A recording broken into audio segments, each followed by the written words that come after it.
विधिक सेवा प्राधिकरण के माध्यम से श्रीहरि वृद्धाश्रम में रह रहे बुजुर्गों को कानून के संबंध में जानकारी देने, उनके लिए बनाए गए कानून और उसमें किए गए प्रावधान के बारे में अवगत कराने के उद्देश्य से राज्य विधिक सेवा प्राधिकरण द्वारा जिला मुख्यालय पर इस प्रकार के शिविर आयोजित करने के संबंध में निर्देशित किया गया था।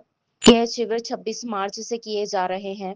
न्यायाधीश शेख सलीम सहित अन्य न्यायाधीशों ने बुजुर्गों का सम्मान करते हुए उन्हें कानूनी सलाह दी।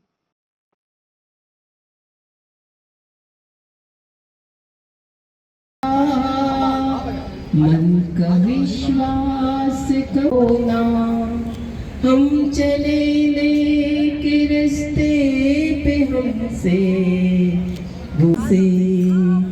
भूल कर भी कोई भूल हो ना। इतनी शक्ति हमें देना दाता, मन का विश्वास कमजोर। किस तरीके का संदेश समाज को हम यहाँ से देंगे ताकि जो वृद्ध माता पिता उनका संस्कार जो समाज में होगा। मैं शेख सलीम, प्रधान जिला में सत्र न्यायाधीश, अध्यक्ष जिला विधिक सेवा प्राधिकरण विदिशा। आज हम सब सम्मानीय वृद्धजन के साथ उपस्थित हैं और ये मौका है राज्य विधिक सेवा प्राधिकरण के मार्गदर्शन में 26 मार्च से 29 मार्च के दरमियान मेगा कैंप आयोजित किए जा रहे हैं। इसके उपलक्ष्य में हम सभी सम्मानीय वृद्धजन के पास उपस्थित हुए हैं और ये मेगा कैंप आयोजित किया गया है। वृद्धजन जो हमारे समाज के वट वृक्ष हैं और फिर भी यहाँ पर रह रहे हैं, ये उन बच्चों के लिए बड़े दुर्भाग्य का विषय है। इनके लिए नहीं है, माता बहनों, माता जो वृद्धजन उनके लिए नहीं है, उन बच्चों के लिए दुर्भाग्य है। अगर वृद्ध घर में नहीं है तो उस घर में रहमत और बरकत नहीं है। वृद्ध के रहने से समाज में इज्जत होती है, सम्मान होता है और उस घर में बरकत होती है। कहते हैं ना, बड़ों का आशीष जो होता है बड़ी बड़ी बुराइयों परेशानियों को दूर कर देता है। और यहाँ पर आकर सभी लोग रह रहे हैं, वृद्धजन रह रहे हैं, तो उन बच्चों के लिए के लिए ठीक नहीं है।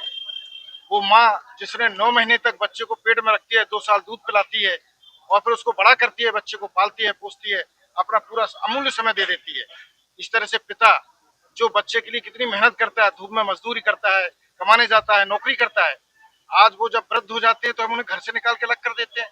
कितने दुर्भाग्य का विषय है। ऐसे व्यक्तियों को ना तो समाज में नौकरी मिलना चाहिए और ना ही समाज में जगह देना चाहिए जो इन वृद्धों का तिरस्कार करे, जो इन वृद्धों को घर से निकाले। उनको नौकरी भी नहीं मिलना चाहिए और समाज से उनको बहिष्कृत किया जाना चाहिए ऐसे लोगों को, ताकि ये वृद्धजन अपने, आज जब इनकी उम्र अपने नाती पोतों को खिलाने की है, इनकी उम्र अपनी बच्चों के साथ रहने की है, बच्चों के साथ खेलने की है, तब ये बेचारे अकेले दूसरे वृद्धों के साथ रह रहे हैं। तो ऐसे सरकार को कठोर नियम बनाना चाहिए। अगर कोई व्यक्ति इनको अपने बाहर कर देता है घर से, तो संपत्ति से उसको, उस व्यक्ति को, उस बच्चे को बाहर कर देना चाहिए, संपत्ति छुड़ा लेना चाहिए, राजसात करना चाहिए। ऐसी संपत्ति ऐसे बच्चों को प्राप्त करने का कोई हक नहीं है जो अपने माता पिता को घर से निकाल दे और उनकी पेंशन ले, उनका फायदा उठाए और जीवन में तरक्की उन्हीं की वजह से करे और उन्हीं को बाहर कर दे। तो कितना दुर्भाग्य का विषय है। इसके लिए सरकार से मैं निवेदन करूंगा कि कठोर नियम बनाए, कानून बनाए, ताकि वृद्ध कोई भी अपने घर से दूसरे बेघर मतलब दूसरे घर में जाके वृद्धाश्रम में जाके ना रहे। हर वृद्ध अपने घर में रहे और सम्मान से रहे और उनका लास्ट समय सम्मान पूर्वक व्यतीत होना चाहिए हर वृद्ध का। ये अपने वृद्धों को अपने अच्छे से रखें, उनका सम्मान करें। कहते हैं माँ के कदमों के नीचे जन्नत है, माँ के कदमों के नीचे स्वर्ग है, पिता उस जन्नत का, उस स्वर्ग का दरवाजा है। तो आखिर क्यों हम जन्नत से दूर हैं, क्यों स्वर्ग से दूर हैं हम? क्यों हम उनकी सेवा करके स्वर्ग अर्जित नहीं कर सकते?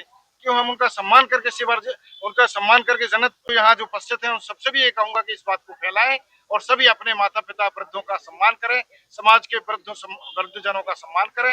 ये इसी अपेक्षा के साथ सबको धन्यवाद। जय हिंद, जय भारत।